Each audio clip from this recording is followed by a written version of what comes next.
Chapter 3 हमारे पास है, that is structure of atom या एटॉमिक स्ट्रक्चर।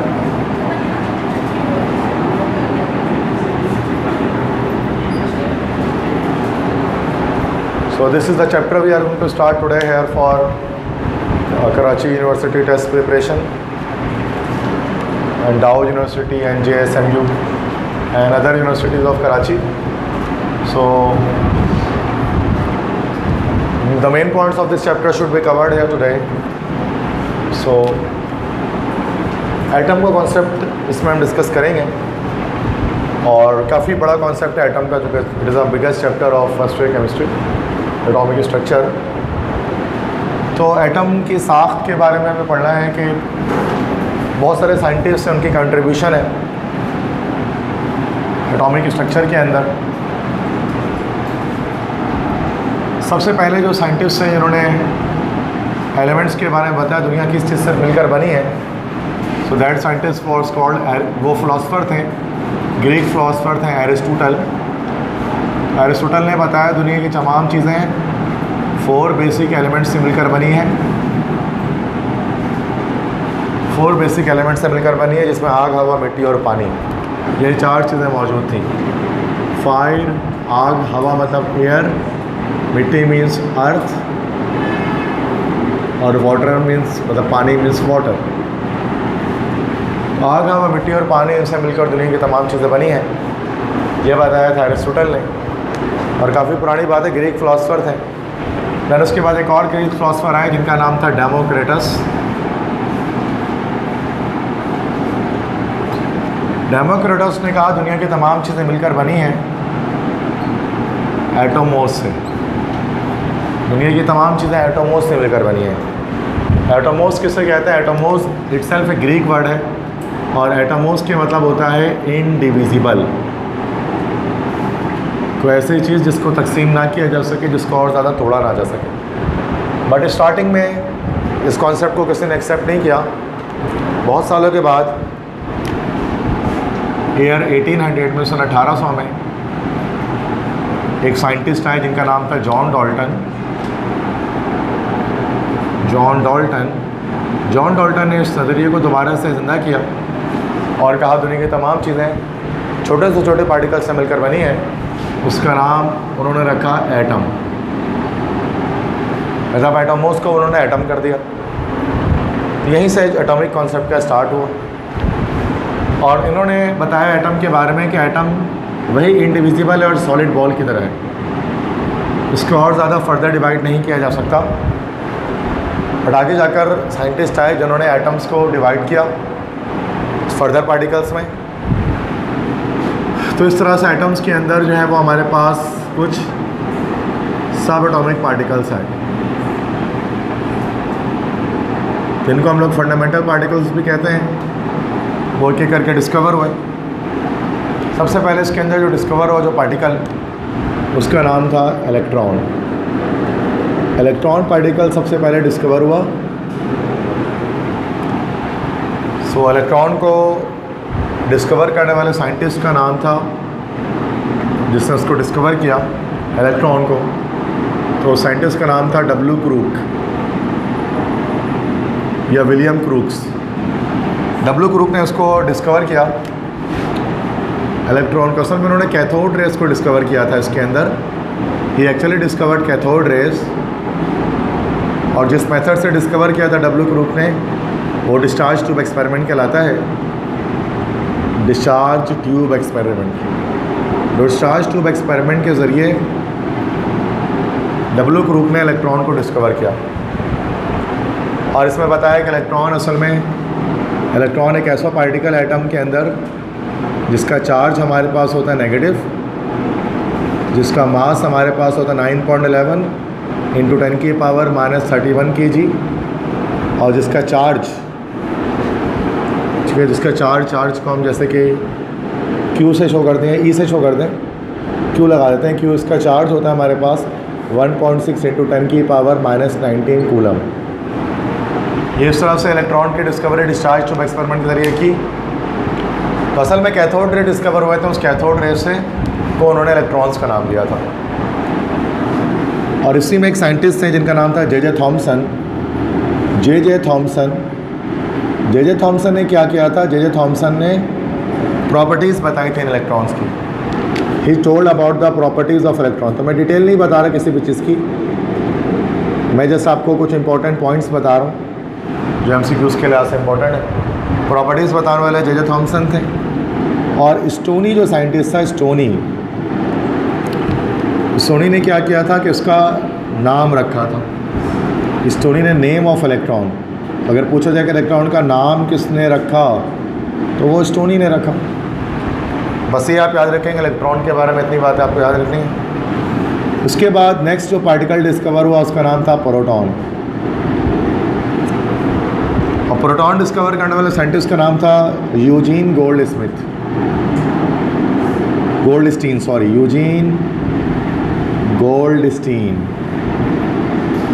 ये वो साइंटिस्ट है जिन्होंने प्रोटॉन को डिस्कवर किया।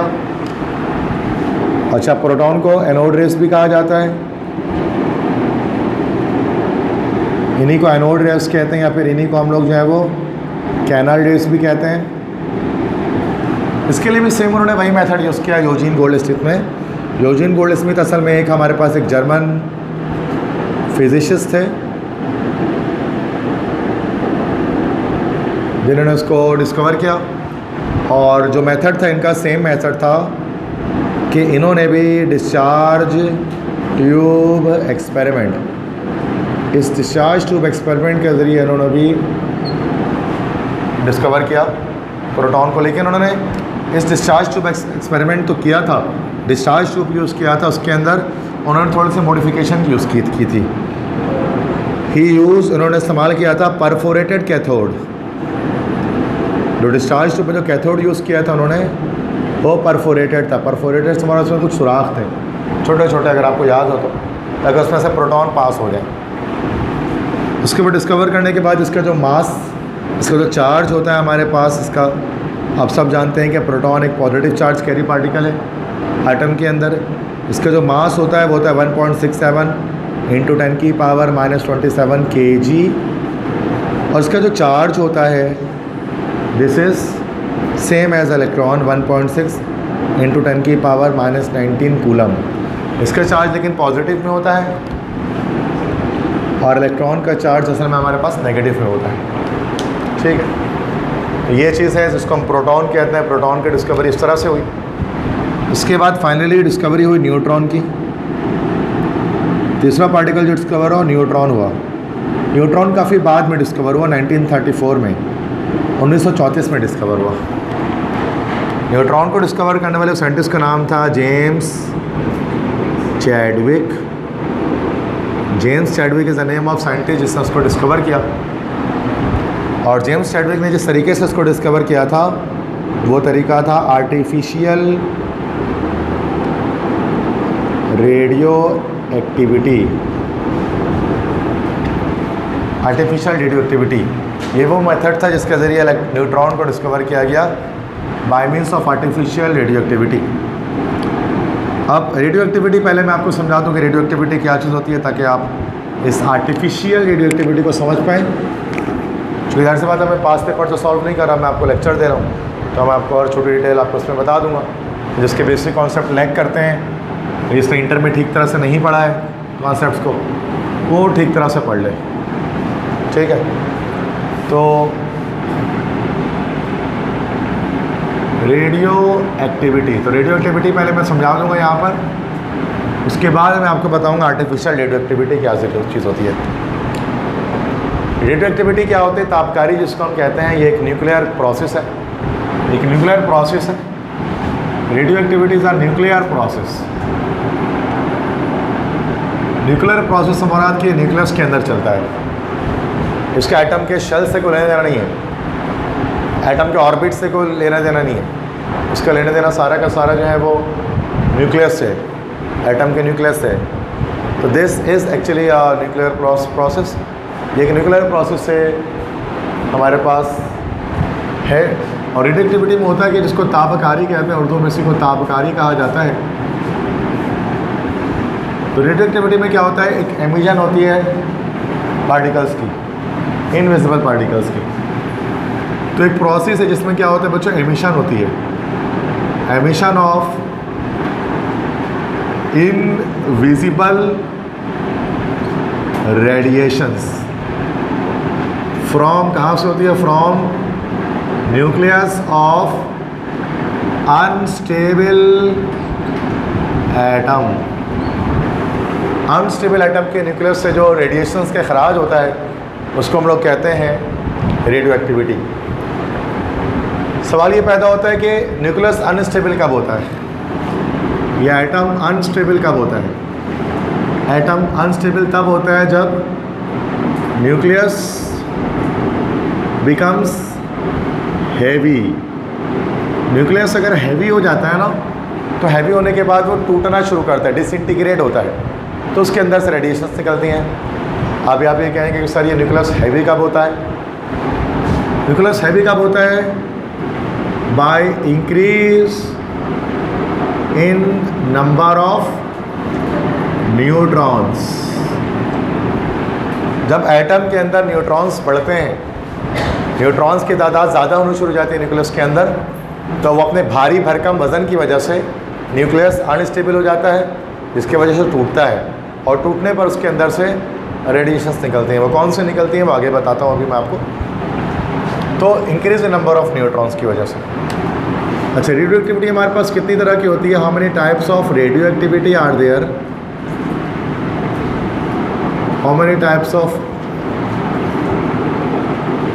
Radio activity are there, there are 2 types of radio activity.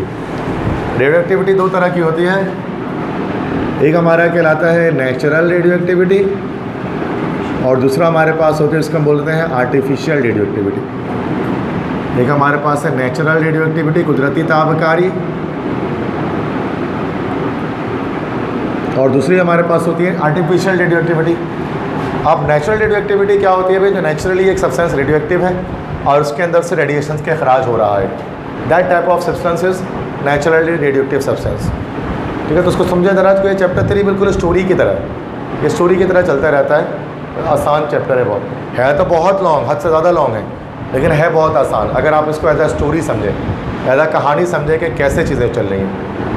अगर आप इसको याद करने की नीयत से करेंगे तो बहुत मुश्किल चैप्टर है, याद नहीं होता ये चैप्टर, इतना बड़ा ही इंपॉर्टेंट चीज़ है, फिर बच्चे याद कर रहे होते हैं, सब फर्स्ट टाइम ऐसे ही करते हैं स्टूडेंट्स। तो आप इसको सारे ही कुछ देखें जो मैं बता रहा हूँ, इंपॉर्टेंट चीज़ें नहीं, सब कुछ देख लें। तो नेचुरल रेडियो एक्टिविटी, कुदरती ताबकारी, जो नेचुरली रेडियो एक्टिव सब्सटेंस है, कुदरत में ही रेडियो एक्टिव है। अब नेचुरली रेडियो एक्टिव सब्सटेंसेस हमारे पास कौन से होते हैं, लेड के बाद वाले। लेड हमारे पास एक एलिमेंट है 82, जिसका एटॉमिक नंबर होता है 207, उसका मास नंबर होता है। तो लेड के बाद जितने भी एलिमेंट्स हैं, आफ्टर लेड, तो लेड के बाद जो एलिमेंट्स हैं, elements after lead in periodic table are radioactive. ये नेचुरल रेडियो एक्टिविटी है, मतलब लेड के बाद 82 के बाद 82 से ज़्यादा जिसका भी हायर एटॉमिक नंबर होता है वो सारे हमारे पास रेडियो एक्टिव होता है। जैसे रेडियम हो गया, यूरेनियम हो गया। अब यूरेनियम 92 होता है, तो आप जानते हैं वो नेचुरली रेडियो एक्टिव है। एग्जाम्पल लिख लेते हैं, एग्जाम्पल में यूरेनियम 92 235, अब ये हमारे पास रेडियो एक्टिव है नेचुरली, चूँकि इसका न्यूक्लियस बहुत हैवी होगा, 92 इसका एटॉमिक नंबर है और 235 इसका मास नंबर है, तो उसका न्यूक्लियस बहुत हैवी होगा, अनस्टेबल होगा, तब वो टूटेगा और रेडिएशंस के खराज करेगा। और भी बहुत सारे हो सकते हैं, यूरेनियम हो सकता है, रेडियम हो सकता है, रेडॉन हो सकता है, पोलोनियम हो सकता है, प्लूटोनियम हो सकता है, ETC बहुत सारे हो सकते हैं। ये तो नेचुरल रेडियो एक्टिविटी है। और दूसरा हमारे पास होते हैं जिसको हम लोग कहते हैं, that is called artificial radio activity. अब आर्टिफिशियल रेडियो एक्टिविटी क्या है, जो कोई सब्सटेंस रेडियो एक्टिव है नहीं, हम उसको रेडियो एक्टिव बना दें। कैसे? By the bombardment of particles. If a non radio active substance, अगर एक नॉन रेडियो एक्टिव सब्सटेंस है, इज़ मेड रेडियो एक्टिव, उसको रेडियो एक्टिव बना दिया जाए। कैसे?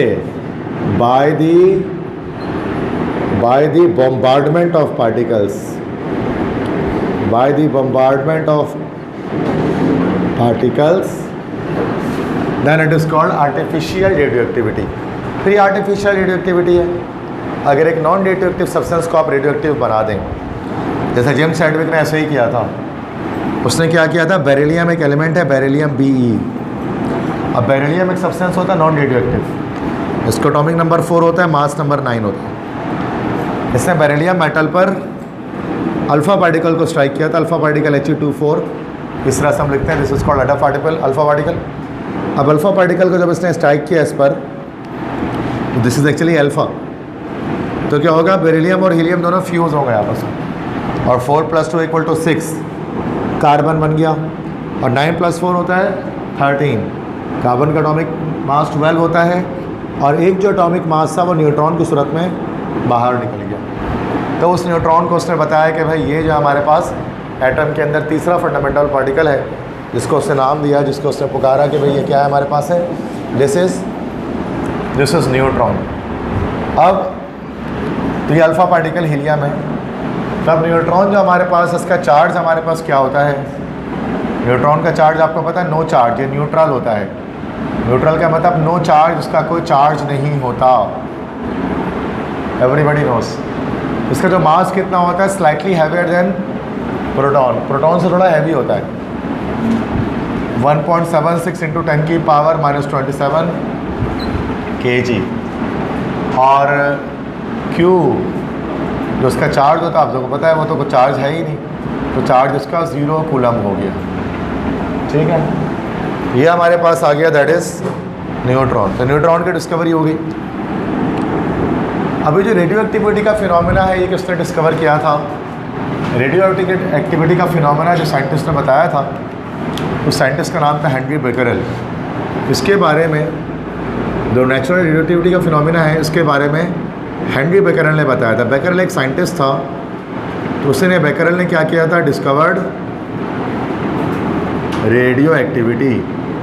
उसने रेडियो एक्टिविटी डिस्कवर की थी.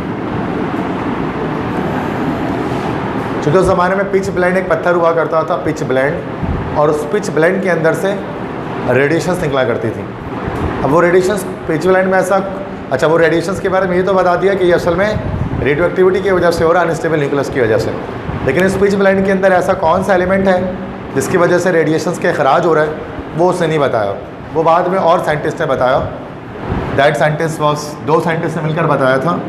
एक साइंटिस्ट का नाम था मैडम क्यूरी, और दूसरे साइंटिस्ट के हस्बैंड थे जिनका नाम था पेरी क्यूरी. तो मैडम क्यूरी और पेरी क्यूरी दोनों ने क्या किया था बच्चों, तो पहला रेडियो एक्टिव एलिमेंट डिस्कवर किया था. तो दे डिस्कवर्ड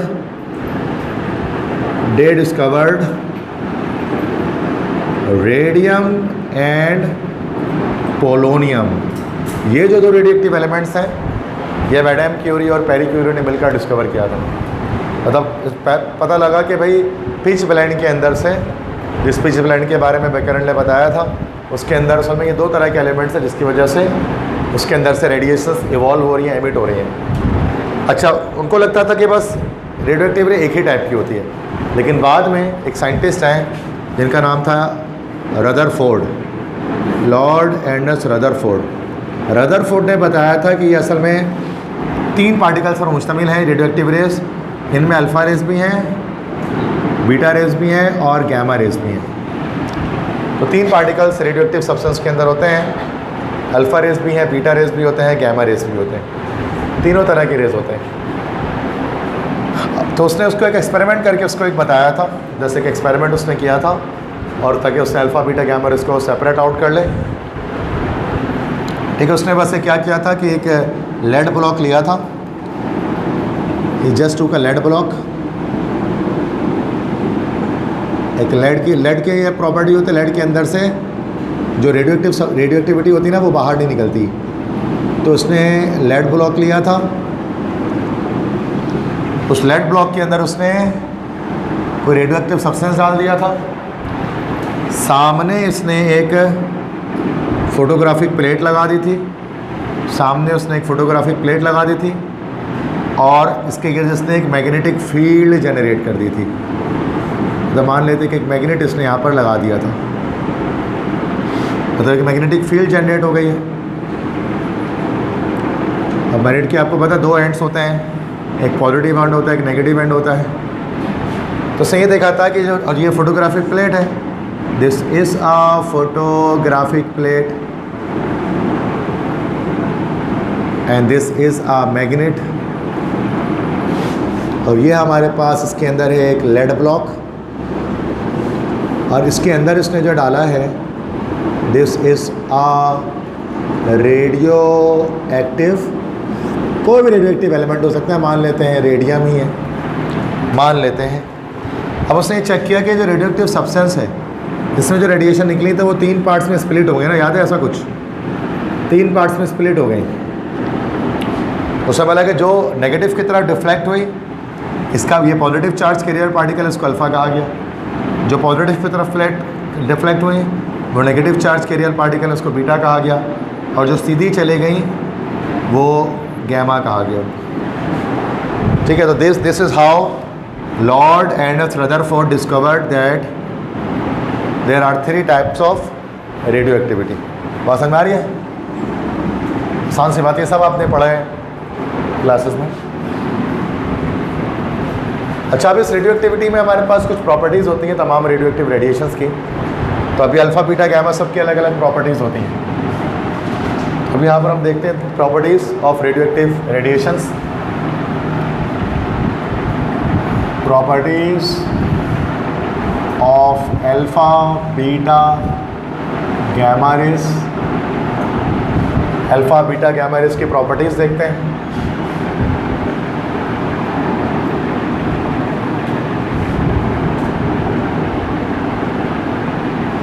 तो there are few important properties जो कि आपको पता होनी चाहिए अल्फ़ा बीटा गैमा रेस के अंदर।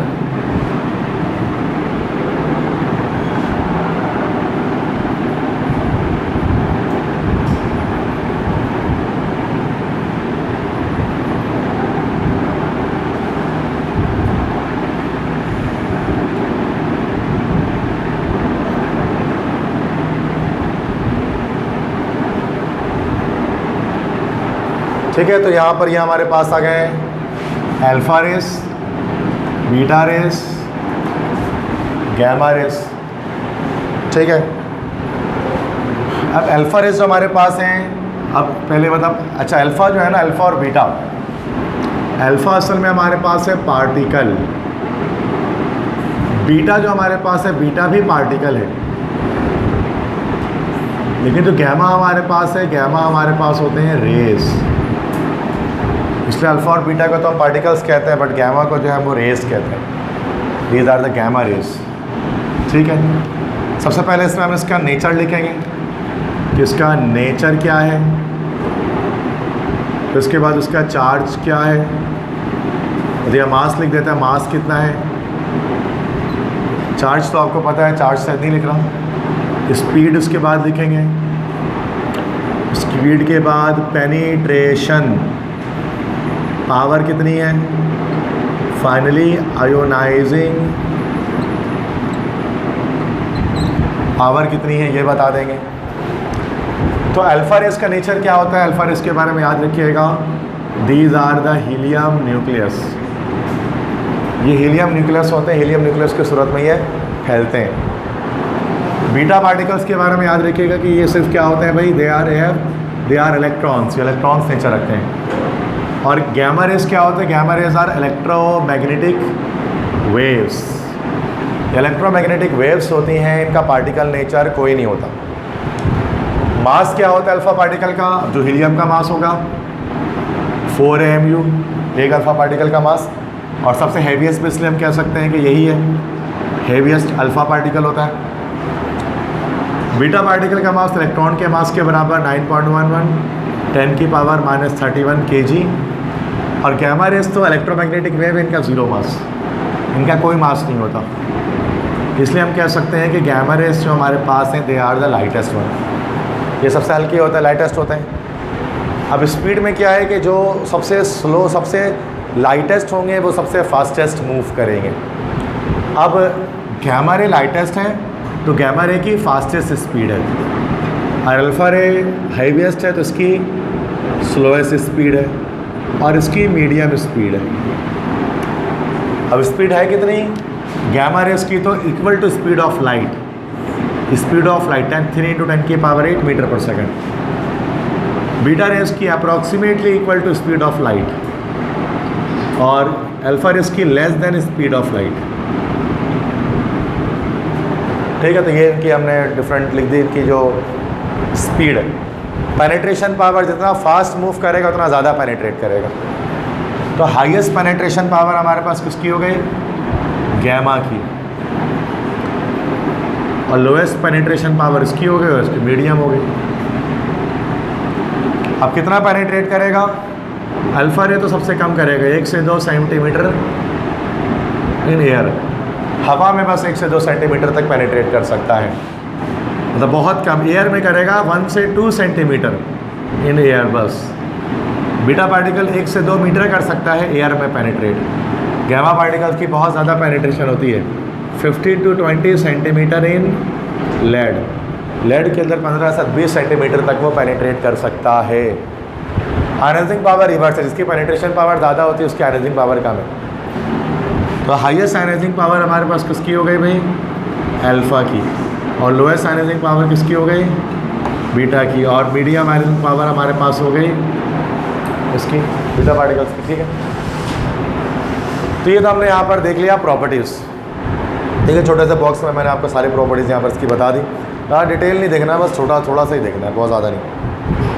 अच्छा, ये इलेक्ट्रोमैग्नेटिक वेव्स हैं गैमा रेज। गैमा रेज जो इलेक्ट्रोमैग्नेटिक वेव्स हैं, और इनकी वेवलेंथ बहुत कम होती है। अगर आपको इलेक्ट्रोमैग्नेटिक वेव के बारे में अगर आप जानते हैं तो आपको पता है इस तरह के इलेक्ट्रोमैग्नेटिक वेव्स होते हैं। ये मैं इलेक्ट्रोमैग्नेटिक स्पेक्ट्रम जनरेट कर रहा हूँ। दिस इज़ इलेक्ट्रोमैग्नेटिक, ये फिजिक्स में पढ़ते हैं आप, इलेक्ट्रोमैग्नेटिक स्पेक्ट्रम। यहाँ पर मैं आपको एक इलेक्ट्रोमैग्नेटिक स्पेक्ट्रम दिखा रहा हूँ, और ये रेस, ये वेव्स हैं।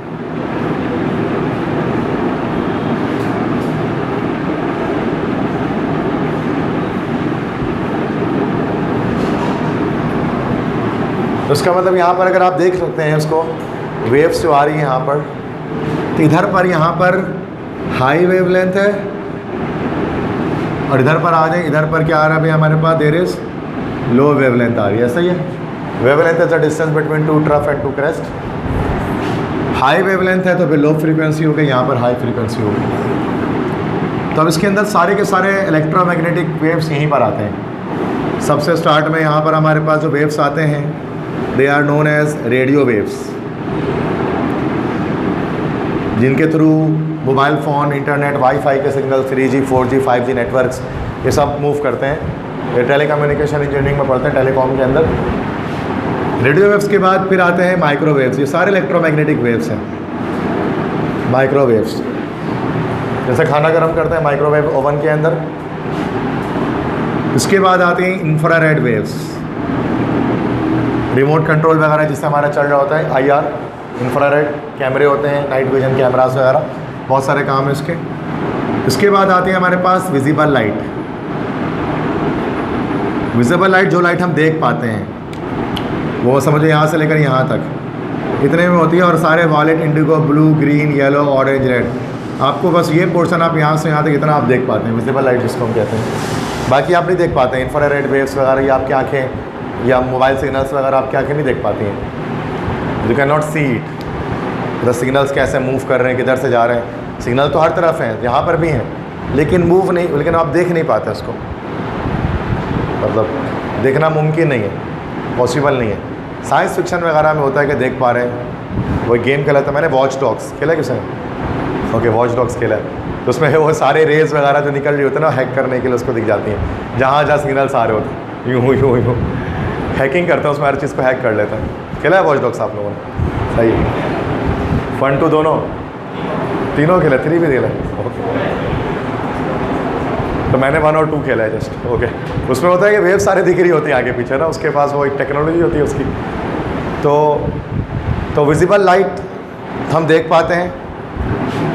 विजिबल लाइट के बाद फिर हमारे पास आगे जो से हम आते हैं तो आते हैं UV rays, ultraviolet rays, जो हमारे लिए बड़े डेंजरस हैं स्किन के लिए। ओजोन लेयर इसी को रोकता है। उसके बाद आते हैं हमारे पास एक्सरेज, और एक्सरेज के बाद फिर हमारे पास आते हैं सबसे आखिरी में गैमा रेज। तो गैमा रेज की आप देख सकते हैं वेवलेंथ बहुत कम होती है और सबसे हाई एनर्जी भी लो वेवलेंथ, और सबसे हाई एनर्जी आपको सबसे हाई फ्रीक्वेंसी हाई एनर्जी आपको गैमा रेज के मिलेंगी। तो इलेक्ट्रोमैग्नेटिक वेव्स होती हैं लेकिन इनकी वेवलेंथ बहुत लो होती है, बहुत लो वेवलेंथ होती है। ये सारे इलेक्ट्रोमैग्नेटिक वेव्स हैं। इलेक्ट्रोमैग्नेटिक वेव्स की एक कॉमन नेचर होती है, सबकी वेलोसिटी सेम होती है, 3 × 10⁸ मीटर पर सेकंड, सब एक ही रफ्तार से ट्रैवल करते हैं ये। और ये सारे के सारे नो मीडियम इज़ रिक्वायर्ड। इन सबको आपको पता है कि सिर्फ मीडियम की ज़रूरत भी नहीं होती, विदाउट एनी मीडियम ये सारे के सारे ट्रैवल करते हैं, सनलाइट हो कोई भी चीज़ हो। ये तो ऐसे ही मैंने बताया इलेक्ट्रोमैग्नेटिक वेव क्या चीज़ है, ठीक है। तो गैमा रेज भी एक इलेक्ट्रोमैग्नेटिक वेव है लाइट की तरह, बट समझ है कि लाइट की वेवलेंथ बहुत ज़्यादा है और गैमा रेज की वेवलेंथ बहुत कम है। इसके बाद एक्सरेज को भी मैं एक्सप्लेन कर देता हूँ कि एक्सरेज हमारे पास क्या होते हैं। X rays are also electromagnetic radiations.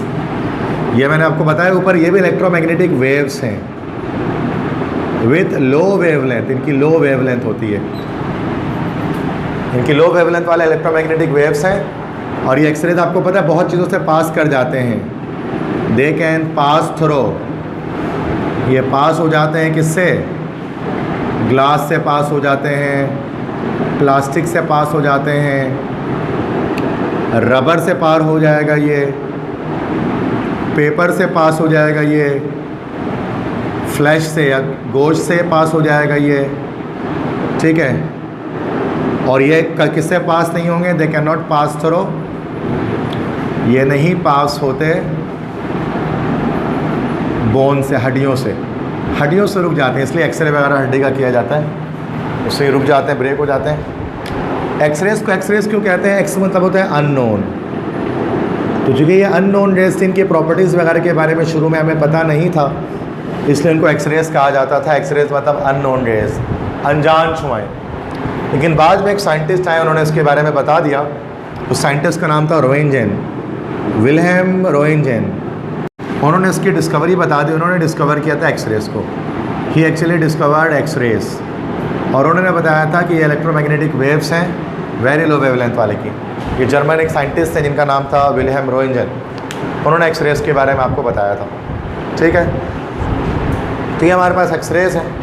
X-rays किस तरह इजेक्ट होते हैं, ये निकलते हैं किस तरह से, जब डिस्चार्ज ट्यूब से, जब कभी ऐसा हो कि डिस्चार्ज ट्यूब से, जो डिस्चार्ज ट्यूब क्या है मैंने अभी आपको बताया था, दोबारा बनाता हूँ। इस टाइप का होता है, दैट आपने देखा होगा,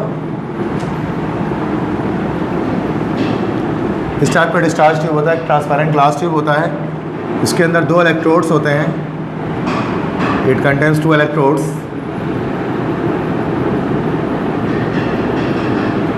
ठीक है, और ये दोनों इलेक्ट्रोड्स इस तरह से जुड़े होते हैं किसी बैटरी के साथ, bye means of high voltage source. High voltage source होगा, 10,000 वोल्ट तक का सोर्स होता है ये। This is actually a battery. और यहाँ से आपको पता है वैक्यूम पंप भी होता है, ताकि प्रेशर को रिड्यूस करने के लिए। तो इसके अंदर वैक्यूम पंप लगाया जाता है, 2 वैक्यूम पंप तक जा रही होती है। तो this is actually a discharge tube, जो मैंने यहाँ पर आपको बनाया। इस डिस्चार्ज ट्यूब को किसने डिस्कवर किया था, इस डिस्चार्ज ट्यूब का इन्वेंटर का नाम था जिस्लर, हेनरी जिस्लर। जिस्लर नाम के साइंटिस्ट ने डिस्चार्ज ट्यूब को बनाया था। तो ये हमारे पास मान लेते हैं नेगेटिव है या पॉजिटिव है। ये हमारे पास हो गया दिस इज कैथोड, और ये हमारे पास हो गया दिस इज एनोड। तो एक थिन मेटल फॉल्स होती है, पास हो जाती है, तो हम थोड़ा मोटी एनोड, थोड़ा सा हम इसको थिक लगा लेते हैं।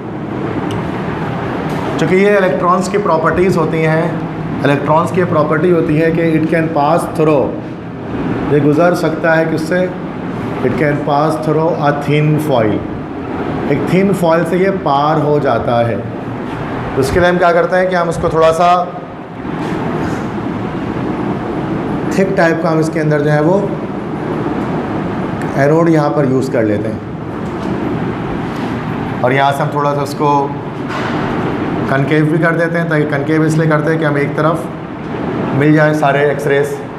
तो जब यहाँ से कैथोड रेज निकल कर जब टकराते हैं इस पर, ठीक है, इस एनोड पर, तो क्या होता है कि इसके अंदर से रेडिएशंस के खराज होता है, हाईली पेनिट्रेटिंग रेडिएशंस निकलती हैं जिनको हम कहते हैं एक्सरेस। तो ये एक्सरेस की प्रोडक्शन मैंने बताया किस तरह से होती है कि जब भी ये cathode rays, these are the cathode rays which are coming from, which are extending from cathode and they are moving towards anode. जब वो कैथोड से एनोड की तरफ जाती हैं तो क्या होता है कि एनोड से फिर रेज निकलती हैं, उन रेडिएशंस को एक्सरेस कहा जाता है। तो थोड़ा सी एक्सरे की कहानी मैंने आपको समझा दी। इस चैप्टर के अंदर एक्सरेस का भी टॉपिक है, थोड़ा सा पढ़ना है। आप बोलो सर हमने तो इतना सारा पढ़ा था, तो ये टेस्ट में नहीं चाहिए उतना सारा, टेस्ट में थोड़ा सा याद रखना है। अगर आप बोले कि ज़्यादा पढ़ना है तो मैं 3 घंटा भी पढ़ा दूँगा आपको एक्सरे, मुझे मसला नहीं है, लेकिन आपको ज़रूरत नहीं है उसकी, ठीक है। अब आप बोल सकते हैं सर ये चीज़ भूल गए आप, सर आपने बुक में वो चीज़ लिखी हुई थी वो भूल गए। मुझे पता है मैं बहुत चीज़ें भूल रहा हूँ, वो जानबूझ के मैं छोड़ रहा हूँ, जो कि इंपॉर्टेंट चीज़ें सिर्फ समझनी है, ठीक है। ये तो हो गया हमारे पास। अच्छा, तो इस तरह इलेक्ट्रॉन, प्रोटॉन, न्यूट्रॉन डिस्कवर हो गए थे। अब इलेक्ट्रॉन, प्रोटॉन, न्यूट्रॉन की डिस्कवरी के बाद जे थॉमसन ने एक एटॉमिक मॉडल पेश कर दिया था। एक साइंटिस्ट है थॉमसन, जो भी मैंने बताया यहाँ पर, जे थॉमसन। तो पहला मॉडल जो पेश किया था वो जॉन डाल्टन ने पेश किया था। जॉन डाल्टन ने एटम के बारे में बताया था कि एटम एक सॉलिड बॉल की तरह है। Atom is just like a solid ball, वो जस्ट एक सॉलिड बॉल की तरह है, ठीक है, मतलब उसके अंदर और कुछ नहीं है। बाद में जब सब एटॉमिक पार्टिकल्स डिस्कवर हुए, फंडामेंटल पार्टिकल्स, जैसे कि इलेक्ट्रॉन डिस्कवर हुआ, प्रोटॉन डिस्कवर हुआ, न्यूट्रॉन डिस्कवर बहुत बाद में हुआ। जब ये इलेक्ट्रॉन और प्रोटॉन, जब ये 2 पार्टिकल डिस्कवर हो गए तो क्या हुआ, जो जे थॉमसन जो साइंटिस्ट हैं, जे थॉमसन जो साइंटिस्ट हैं, उन्होंने एक नया एटॉमिक मॉडल उन्होंने पेश कर दिया। उस एटॉमिक मॉडल को क्या बोलते हैं बच्चों? This is called plum pudding model. ये सुना है कभी इसके बारे में? Plum pudding model.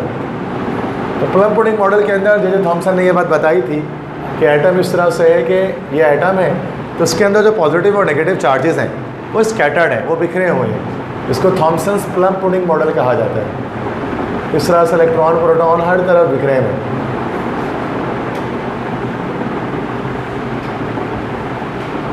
हर तरफ बिखरे हुए।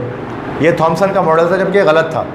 इसको गलत साबित किसने किया? इसको गलत साबित किया इसी के स्टूडेंट ने, इन्हीं के एक स्टूडेंट थे लॉर्ड एनएस रदरफोर्ड। रदरफोर्ड ने इसको गलत साबित किया और उन्होंने एक नया कॉन्सेप्ट पेश किया, एक नया मॉडल पेश किया, जिसको हम लोग क्या बोलते हैं? न्यूक्लियर मॉडल पेश किया एटम का। न्यूक्लियर मॉडल के अंदर उन्होंने जो है वो किसके बारे में आइडिया दिया बच्चों?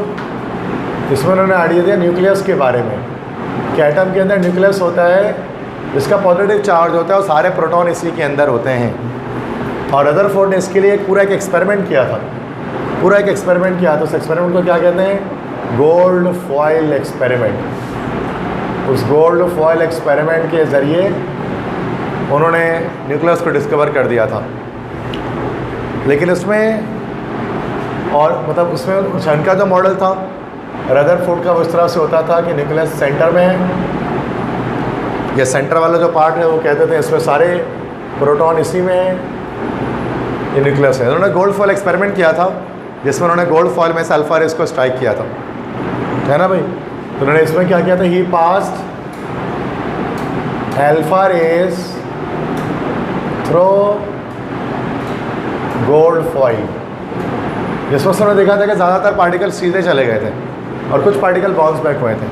तो उन्होंने बताया था कि जो पार्टिकल बाउंस बैक हो रहे हैं वो न्यूक्लियस की वजह से हो रहे हैं, और बताया था न्यूक्लियस के अराउंड इलेक्ट्रॉन्स मूव करते हैं। ये कहलाता है न्यूक्लियर मॉडल ऑफ एटम। इसमें उन्होंने इलेक्ट्रॉन्स के बारे में बताया था कि ये जो इलेक्ट्रॉन है E- ये जो इलेक्ट्रॉन है, ये इलेक्ट्रॉन लगातार एनर्जी खारिज करता है और यही इसके डिफेक्ट भी था। तो रदरफोर्ड के मॉडल का डिफेक्ट क्या था? डिफेक्ट ये था कि इलेक्ट्रॉन एमिट्स एनर्जी, उन्हें कहा था कि इलेक्ट्रॉन एमिट करता है एनर्जी कंटिन्यूसली, लगातार। अब लगातार एनर्जी एमिट करता है तो उसका मतलब एक वक्त ऐसा आना चाहिए कि उसको रुक जाना चाहिए सारी एनर्जी खर्च करने के लिए, या फिर जो हमें इसका स्पेक्ट्रा मिलना चाहिए वो कैसा मिलना चाहिए? हमें इसका स्पेक्ट्रा मिलना चाहिए कंटिन्यूस स्पेक्ट्रा। हमें इसका स्पेक्ट्रा कंटिन्यूस मिलना चाहिए, लेकिन इसके बरक्स हमें क्या मिलता है, कौन सा स्पेक्ट्रा मिलता है, लाइन स्पेक्ट्रा मिलता है। ये एक गलती थी, तो ये इसको एक्सप्लेन नहीं कर पाए, इस चीज़ को कैसे करेंगे। तो अच्छा, स्पेक्ट्रा क्या चीज़ होती है, स्पेक्ट्रा ज़रा समझ लें। स्पेक्ट्रम पे भी एक पूरा एक लॉन्ग क्वेश्चन होता है, शॉर्ट में बता रहा हूँ। स्पेक्ट्रा किसे कहते हैं, यहाँ तक बात समझ में आ रही है, क्लियर है ना। तो काफ़ी बड़ा चैप्टर है। स्पेक्ट्रा किसे कहते हैं, जैसे मैं समरी बता रहा हूँ चैप्टर की, पॉइंट सिर्फ इंपॉर्टेंट, वरना तो चैप्टर तो बहुत लॉन्ग है, महीना लग जाएगा चैप्टर ही ख़त्म ना, इतना बड़ा चैप्टर है। तो स्पेक्ट्रा यहीं तक जो मैं पढ़ा है, मतलब समझ लो 8 क्लास तक, 6-8 क्लास तक यहाँ तक पढ़ाते हैं हम। 6 क्लास 8 क्लास लगती है यहाँ तक पहुँचने में, इतना लेकिन मैं अभी आप बोलो तो 15 मिनट में पढ़ा रहे हैं। मैं शॉर्ट में सिर्फ मेन पॉइंट्स बता रहा हूँ आपको, जस्ट तो आपका एंट्री टेस्ट के लिए चाहिए आपको, ठीक है। मतलब इंटरमीडिएट का कोई स्टूडेंट जो इस लेक्चर को देख रहा हो ना, तो वो फिर इससे तैयारी नहीं कर सकता, फर्स्ट ईयर की तैयारी नहीं होगी इस लेक्चर से, क्योंकि फिर ये सिर्फ MCQs पॉइंट्स हैं। फर्स्ट ईयर के लिए आपको डिटेल में पढ़ना पड़ता है पूरा, ठीक है, बहुत ज़्यादा डिटेल में। तो स्पेक्ट्रा किसे कहते हैं, spectra are actually the bands of light of various colours. Different colours के जो बैंड ऑफ लाइट्स आते हैं हमारे पास of various colours, that is called spectra. अब स्पेक्ट्रा दो तरह से हमारे पास होता है, एक हमारे पास कहलाता है कंटिन्यूस स्पेक्ट्रा। कंटिन्यूस स्पेक्ट्रा में क्या होता है बच्चों, कि इसमें कोई गैप नहीं होता बैंड्स ऑफ लाइट के बीच में, no gap between bands of light. Bands of light के बीच में कोई गैप नहीं होता। इससे ये साबित होता है कि भाई ये एनर्जी कंटिन्यूसली एमिट हो रही है। कंटिन्यूस स्पेक्ट्रा का सोर्स क्या होता है, कोई ऐसी चीज़ जो लगातार एनर्जी खारिज करे। आप सनलाइट ले लो, या फिर आप इसको कोई हीटेड मेटल फिलामेंट ले लो, हीटेड मेटल फिलामेंट, कोई मेटल जो कि हीट हो रहा हो, जैसे कि 100 वाट का बल्ब आपने ले लिया। इसका जब स्पेक्ट्रा, जब इसकी ये लाइट जब प्रिज्म से पास किया जाएगा, तो जब मान लो कि जैसे सनलाइट ले लेते हैं, जैसे सनलाइट लेते हैं और उसको पास करते हैं एक प्रिज्म से, अब क्या होता है कि ये 7 कलर्स में ब्रेक हो जाती है। It decompose into 7 colour, 1 2 3 4 5 6 7, 7 colours में ये टूट जाती है, ब्रेक हो जाती है। That is wallet, Indigo, blue, green, yellow, orange, red, different colours हमारे पास आ जाते हैं। अब जिसमें रेड कलर की लाइट होती है ना, रेड लाइट के बारे में याद रखिएगा कि कैसी होती है, लीस्ट डेविएटेड। रेड लाइट सबसे कम बैंड होती है। ये इंसिडेंट रे हमारे पास है, दिस इज इंसिडेंट रे, और ये हमारे पास है रिफ्रैक्टेड रे। आप देख सकते हैं कि सबसे कम वेरिएशन हमारे पास रेड लाइट में आ रही है। तो रेड लाइट हमारे पास लीस्ट डेविएटेड लाइट है, सबसे कम डेविएट हो रही है, लीस्ट डेविएटेड है, और उसकी लोएस्ट फ्रीक्वेंसी नहीं, इसकी हाईएस्ट फ्रीक्वेंसी है। फ्रीक्वेंसी को न्यू से शो किया जाता है, हाईएस्ट फ्रीक्वेंसी है, और गलत बोल दिया मैंने, हाईएस्ट वेव लेंथ है, इसकी हाईएस्ट वेव लेंथ है, हाईएस्ट लैम्डा है, वो थे 7000, वैल्यू याद करनी पड़ती है, 7000 एंगस्ट्रॉम इसकी हाईएस्ट वेव लेंथ है, और लोएस्ट फ्रीक्वेंसी होती है इसकी। जब किसी के मुकाबले में जो वॉलेट लाइट होती है, वॉलेट लाइट ये हमारे पास कैसी होती है, लीस्ट डेविएटेड नहीं होती है, ये हमारे पास होती है मोस्ट डेविएटेड, सबसे ज़्यादा डेविएट, सबसे ज़्यादा एंगल में चेंज इसी के अंदर आ रहा होता है। इसकी हमारे पास लोएस्ट वेवलेंथ होती है, वो कितनी होती है भाई, उसके वैल्यू याद करना है, 4000 एंगस्ट्रॉम, और इसके हमारे पास हाईएस्ट फ्रीक्वेंसी या हाईएस्ट एनर्जी एग्जिबिट करता है। ये हमारे पास कहलाता है कंटिन्यूस स्पेक्ट्रम। इसमें अच्छा, इसी के बाद हमारे पास एक होता है दैट इज़ कॉल्ड, ये तो पहला हुआ ना, दूसरा हमारे पास होता है लाइन स्पेक्ट्रा। अब लाइन स्पेक्ट्रा में क्या होता है कि गैप होता है, gap between bands of light. जो बैंड्स ऑफ लाइट होते हैं उनके अंदर गैप्स आ रहे होते हैं उसके अंदर। There are some gaps between different bands of light.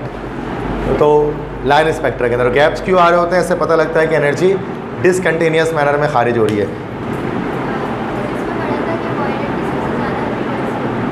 Wallet की फ्रिक्वेंसी सबसे कम होती है, वॉलेट की सबसे ज़्यादा फ्रिक्वेंसी, तो ये तो लिख रहा हूँ मैं, ये वेवलेंथ मैंने कहा सबसे कम होती है। Wavelength and frequency they both are inversely proportional to each other, है ना भाई। तो लैम्डा जो है ना, lambda it is inversely proportional to 1/μ। जिसकी वेवलेंथ ज़्यादा है उसकी फ्रिक्वेंसी कम है, जिसकी फ्रिक्वेंसी ज़्यादा है उसकी वेवलेंथ कम है। अब इसका सोर्स क्या होता है बच्चों, इसका सोर्स हमारे पास होता है डिस्चार्ज ट्यूब। डिस्चार्ज ट्यूब से जो लाइट निकलती है, जब उसका स्पेक्ट्रा जनरेट करते हैं तो वो स्पेक्ट्रा कैसा आता है, वो ग्लाइन स्पेक्ट्रम आता है। उसमें बीच में गैप्स होती हैं, और वो गैप्स हमें क्या बता रहे होते हैं, वो गैप्स हमें बता रहे होते हैं कि एनर्जी डिसकंटिन्यूस मैनर में खारिज हो रही है, रुक रुक के एनर्जी निकल रही है, लगातार एनर्जी खारिज नहीं कर रहा atom. That's what is called कि ये हमारा लाइन स्पेक्ट्रा बनता है। तो अब यही मसला था कि रदरफोर्ड ने कहा था कि इलेक्ट्रॉन लगातार एनर्जी खारिज करता है।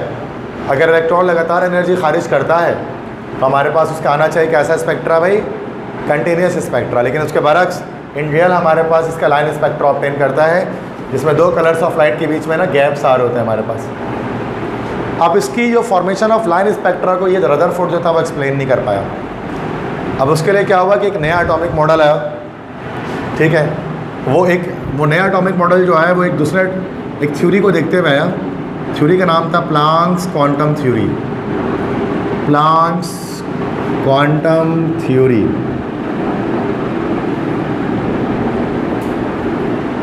ये एक जर्मन साइंटिस्ट ने पेश किया था, उनका नाम था मैक्स प्लैंक या मैक्स प्लांक इनका नाम था। मैक्स प्लांक ने कहा था कि एनर्जी जो रेडिएट होती है, जो एनर्जी है, energy is radiated, energy radiate होती है, energy is radiated in the form of quanta.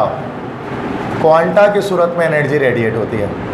Quanta किसे कहते हैं, quanta means packets of energy, energy packets की सूरत में एनर्जी रेडिएट होती है, इसको क्वांटा कहते हैं। और जो एनर्जी है this is directly proportional to frequency.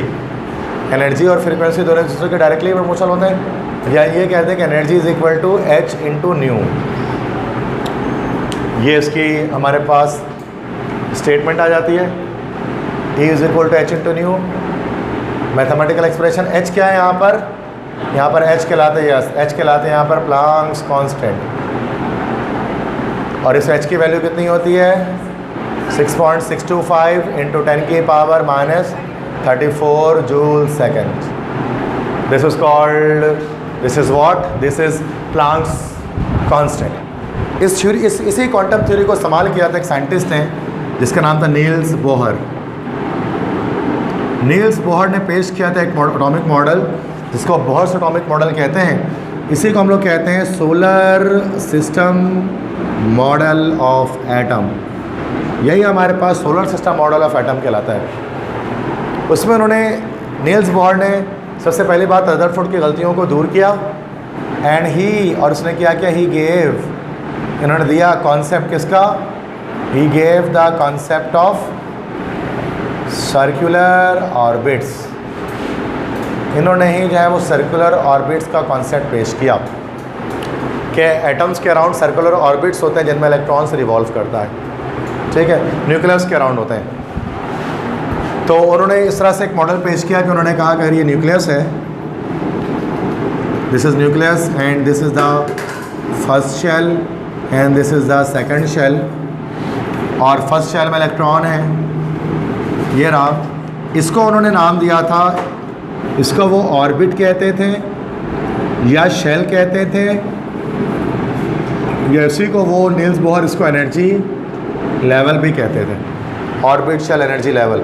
उन्होंने कहा जब तक, अब ये एनर्जी लेवल्स हैं, अब एक को E1 कह दिया उन्होंने, energy level 1, E2 energy level number 2। अब जब तक इलेक्ट्रॉन अपने एनर्जी लेवल में घूमता रहेगा तब तक ना तो वो एनर्जी, इलेक्ट्रॉन का ना एनर्जी अब्जॉर्ब करेगा ना रिलीज़ करेगा। लेकिन अगर लोअर से हायर एनर्जी पे आएगा तो एनर्जी क्या करेगा, या एक्साइटेड स्टेट में आएगा तो एनर्जी अब्जॉर्ब करेगा। और वापस जब आप वो ग्राउंड स्टेट में जाएगा तो क्या करेगा, एनर्जी रेडिएट कर देगा, और जो भी एनर्जी एब्जॉर्ब या रिलीज़ होगी वो क्वांटा की सूरत में होगी, in the form of quanta होगी। तो ये हमारे पास कहलाएगा this is the ground state,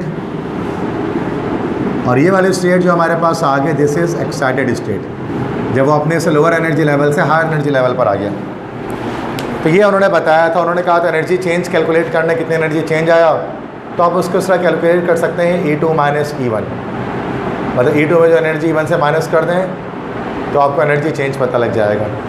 इसी तरह से उन्होंने एक तरीका निकाला था कि उन्होंने बताया था एंगुलर मोमेंटम ऑफ इलेक्ट्रॉन के बारे में, कि इलेक्ट्रॉन के एंगुलर मोमेंटम निकालने का फॉर्मूला भी उन्होंने बताया था। एक तो ये फार्मूला है कि डेल्टा ही मालूम करना है तो E2 माइनस E1 से कर लो, या फिर h इंटू न्यू, जो प्लांक्स इक्वेशन होती है, ये जो इक्वेशन हमारे पास कहलाती है this is called Planck's equation, या प्लांक्स इक्वेशन से मालूम कर लो। और इन्होंने ये बताया था कि एंगुलर मोमेंटम ऑफ इलेक्ट्रॉन कैसे निकालेंगे। तो एंगुलर मोमेंटम ऑफ इलेक्ट्रॉन निकालने का तरीका उन्होंने बताया, एंगुलर मोमेंटम होता है MVR, और ये बराबर किसके होता है NH/2π के, इसको आप फिजिक्स में NH कट करके भी पढ़ते हैं, H कट वाई होता है, H/2π होता है फिजिक्स के अंदर, केमिस्ट्री में पूरा लिखते हैं NH/2π। और इस पूरे के ज़रिए उन्होंने बोहर ने कुछ डेरिवेशन की थी, और बोहर ने डेरिवेशन करते हुए हाइड्रोजन एटम की रेडियस निकाला था। बहुत लंबी डेरिवेशन है, लेकिन एंटी टेस्ट क्लास से कोई भी इंपॉर्टेंट नहीं है, बस आपको याद करना जो रेडियस उन्होंने निकाला था, रेडियस ऑफ हाइड्रोजन, हाइड्रोजन के फर्स्ट ऑर्बिट का जो रेडियस निकाला था वो कितना आया था, वो आया था 0.529 एंगस्ट्रॉम। तो वैल्यू आपको याद करनी है 0.529 एंगस्ट्रॉम। और अगर आपसे किसी और शेल का निकालने को कहे, सेकंड शेल का, थर्ड शेल का, फोर्थ शेल का, तो उसका फार्मूला हमारे पास क्या होता है, n² मल्टीप्लाई बाय 0.529 एंगस्ट्रॉम। इस फार्मूले से हम क्या करते हैं, इसमें n की कोई भी वैल्यू रखकर हम निकाल सकते हैं वैल्यू। अच्छा, एनर्जी का भी उसने बताया था कि फर्स्ट शेल पे जो एनर्जी होती है, कल बताया था 13.6 इलेक्ट्रॉन वोल्ट, 13.6 इलेक्ट्रॉन वोल्ट इनकी फर्स्ट शेल की हमारे पास एनर्जी होती है। ठीक है, तो ये फर्स्ट शेल पर इलेक्ट्रॉन E1 में जो एनर्जी आएगी वो 13.6 इलेक्ट्रॉन वोल्ट आएगी। अगर आप किसी और शेल की अगर आपको निकालनी है तो वो बराबर हो जाएगा वो आ जाएगा 13.6 डिवाइड बाय n²। उससे आपको किसी भी शेल की पता लग जाएगी। n यहाँ पर क्या है, n is equal to number of shell. बात समझ आ रही है यहाँ तक? तो यहाँ पर जाकर ये हमारा इसमें 50% चैप्टर यहाँ पर हमारा कंप्लीट हो जाता है, आधा चैप्टर यहाँ पर कंप्लीट हो